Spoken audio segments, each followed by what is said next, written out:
ფეხბურთის ემოციურ მხარეს ყოველთვის შეადგენს გამომშვიდობებები. იქნება ეს დიდხნიანი მოღვაწეობის შემდეგ კლუბის დატოვება თუ საერთოდ კარიერის დასრულება. ფეხბურთი მცირე ხნით, მაგრამ სამუდამოდ ტოვებს კვალს სპორტის ისტორიაზე და შესაბამისად გულშემატკივრებისთვის საყვარელი მოთამაშეების კარიერის დასასრული რთულად მოსანელებელი ტკივილია. დღევანდელ სიაში სწორედ იმ საფეხბურთო პერსონებზე ვისაუბრებ, ვისმა წასვლებმაც 2024-25 წლების სეზონიდან ყველაზე დიდი გავლენა მოახდინეს გულშემატკივრებზე.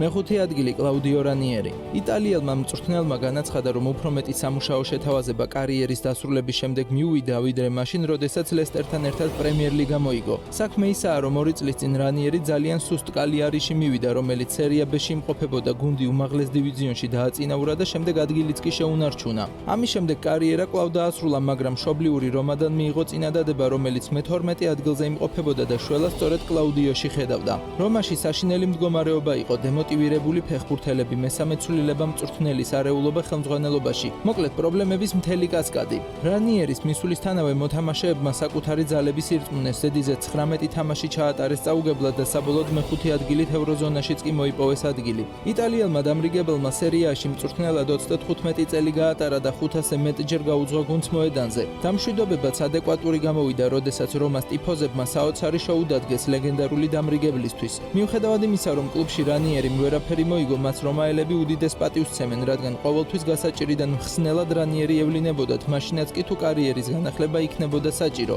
ასე და ამგვარად იტალიელმა ფეხბურთის და უფრო კონკრეტულად იტალიური ფეხბურთის წინაშე ვალი მოიხადა და ასპარეზი ლეგენდარული სტატუსით დატოვა. მეოთხე ადგილი ტომას მიულერი. ლეგენდარული გერმანელი ბაიერნის აკადემიაში 2007 წლიდან ირიცხება, თუმცა დრო არავის არ ინდობს, მათ შორის არც მიულერს. ბუნდესლიგის ვერცხლისინი ტომასმა 13ჯერ აღმართა, რაც უფრო მეტია, ვიდრე ნებისმიერი სხვა გერმანული გუნდის მიერ მოგებული ეროვნული ჩემპიონატების რაოდენობა. მთლიანად მოგებული ტიტულების რაოდენობით, რაც 34-ს შეადგენს, ტომასი გერმანელ ფეხბურთელებს შორის სარეკორდო პირველ ადგილს ამ ეტაპზე ტონი კროოსთან იყოფს. რეკორდების ხაზს რომ გავყვეთ, მიულერს ყველაზე მეტი მატჩი აქვს ჩატარებული რეკორდმაისტერის რიგებში და ერთი კლუბის მაისურით ყველაზე მეტჯერ გაუძღვა გუნდს ჩემპიონთა ლიგაზეც. აბსოლუტური ლეგენდა ჯერჯერობით კარიერის დასრულებას არ აპირებს და ადეკვატურ შემოთავაზებას ელოდება, რომელიც ამ ეტაპზე იტალიიდან და ამერიკული MLS-დან აქვს. მესამე ადგილი ჯეიმი ვარდი. ჩვენს რეიტინგში ინგლისელი ფორვარდი ერთადერთია, რომელზედაც ულაპარაკოდ შეიძლება ითქვას, რომ საკუთარი კლუბის ყველა დროის საუკეთესო ფეხბურთელია.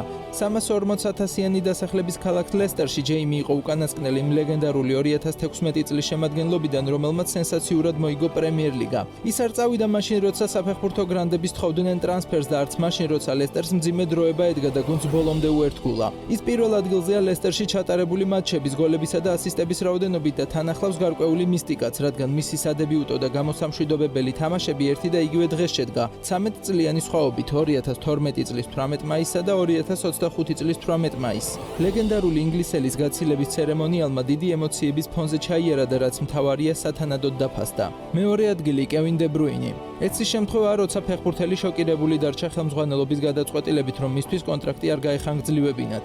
კევინი ჯერ კიდევ უმაღლეს ფორმაში მყოფი ტრავიანობის ფონის მიუხედავად არ ელოდებოდა, რომ მას კონტრაქტს არ გაუხანგრძლივებდნენ, ვინაიდან დღესაც კი ასისტების რაოდენობით ერთ-ერთ მოწინავე პოზიციას იკავებს მსოფლიო ფეხბურთში. გაცილების ცერემონიალზე კლუბმა მას სპეციალური მოზაიკა შეუქმნა, რომელიც სიტის აკადემიას ამშვენებს. ამავდროულად სულ მალე იგეგმება, რომ სტადიონ ეტიჰადის მიმდებარედ მისი ძეგლიც კი დაიდგას, რაც მცირე დამსახურება იმ ყველაფრისთვის, რაც დე ბრუინმა კლუბისთვის გაიღო. 6 გზის პრემიერ ლიგის ჩემპიონი და პირველი ჩემპიონთა ლიგა კლუბის ისტორიაში, რომელმაც მისი სახელი სამუდამოდ გადასცა ისტორიას. მომდევნო სეზონიდან მის ხილვას სერიას მოქმედ ჩემპიონ ნაპოლიში შეუძლებდა და დიდი ალბათობით ის კვლავაც განაგრძობს პარტენოპეის შემტევების საგოლე გადაცემებით მომარაგებას. პირველი ადგილი ლუკა მოდრიჩი და კარლო ანჩელოტი. ორივე პერსონა მადრიდის რეალისა და ზოგადად ფეხბურთისთვის უდიდეს სახელებს წარმოადგენს, თუმცა ჯერ ფეხბურთელით დავიწყოთ. ხორვატი მაესტრო თითქმის 40 წლის ასაკშიც კი წარმოუდგენელ ფიზიკურ ფორმაშია, ხელფასის შემცირებაზეც კი თანახმა იყო, ოღონდაც კიდევ ერთი წლით მოერგო მადრიდული თეთრი ფორმა და ამის წინააღმდეგი არც ახალი მწვრთნელი ჩაბი ალონსო იყო, თუმცა ფლორენტინო პერესმა სხვაგვარად გადაწყვიტა. რეალში თაობათა ცვლის პროცესი მიმდინარეობს და კარიერის დასასრულისკენ მყოფი მოდრიჩი კლუბის ხედვაში უკვე აღარ ჯდება, თანაც თვითონ ლუკასაც უჭირს 90 30 წუთი მოედანზე დროის გატარება და მიიღო ჩემპიონატის შეცვლის გადაწყვეტილება. არაერთი გამოცემა წერს, რომ მის დამატებასთან ძალიან ახლოს იმყოფება მილანი და ლუკასთვის ეს იდეალური ვარიანტი იქნება, რადგან იტალიაში სათამაშო ტემპი შედარებით დაბალია და მოდრიჩსაც შედარებით უნდა გაუადვილდეს ახალ ლიგასთან მორგება.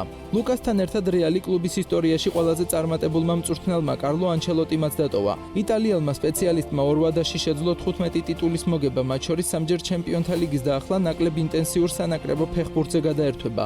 ის ბრაზილიის ნაკრების თავკაცის პოზიციაზე დაინიშნა და სანაკრებო ფეხბურთში უმაღლეს ხელფასს 9,5 მილიონ ევროს მიიღებს ყოველწლიურად. მისი мотиваცია მსოფლიოს ჩემპიონატის მოგებაა, რომლის დაუფლების შემთხვევაში ულაპარაკოთ ყველა დროის საუკეთესო მწვრთნელის სტატუსს დაისაკუთრებს. 5 ჩემპიონთა ლიგა, 5-ვე ტოპ ლიგის ჩემპიონატის მოგება და რაც ყველაზე მნიშვნელოვანია, ყველაზე წარმატებული საფეხბურთო კლუბის მადრიდის რეალის ყველაზე წარმატებული მწვრთნელის სტატუსი. რეზიუმე, რომელიც თავად ამბობს სათქმელს. კარლომ რეალი პირველად მაშინ ჩაიბარა, როცა გუნდს 12 წელი არ ჰქონდა ჩემპიონთა ლიგა მოგებული და სანატრელი მეათე ლიგა პირადად მოუტანა. მანვე გამოზარდა მომავალი დიდებული მწვრთნელი ზინედინ ზიდანი, რომელიც მისი ასისტენტი იყო და შემდეგ თავად შეძლო დამოუკიდებლად ზედიზედ 3 ჩემპიონთა ლიგის მოგება. რეალის მემკვიდრეობა კი გრძელდება, ახლა მათ კვლავაც ახალგაზრდა და ტიტულებზე მოწყურებული დამრიგებელი ჩაბი ალონსო წვრთნით, რომელიც ადგილობრივ სისტემას კარგად იცნობს. ყავს ახალგაზრდული და ვარსკვლავური შემადგენლობა, ხოლო ანჩელოტი კი საფეხბურთო ზენიტისკენ მიიწევს, რომელსაც მსოფლიოს ჩემპიონატის თასი ეწოდება.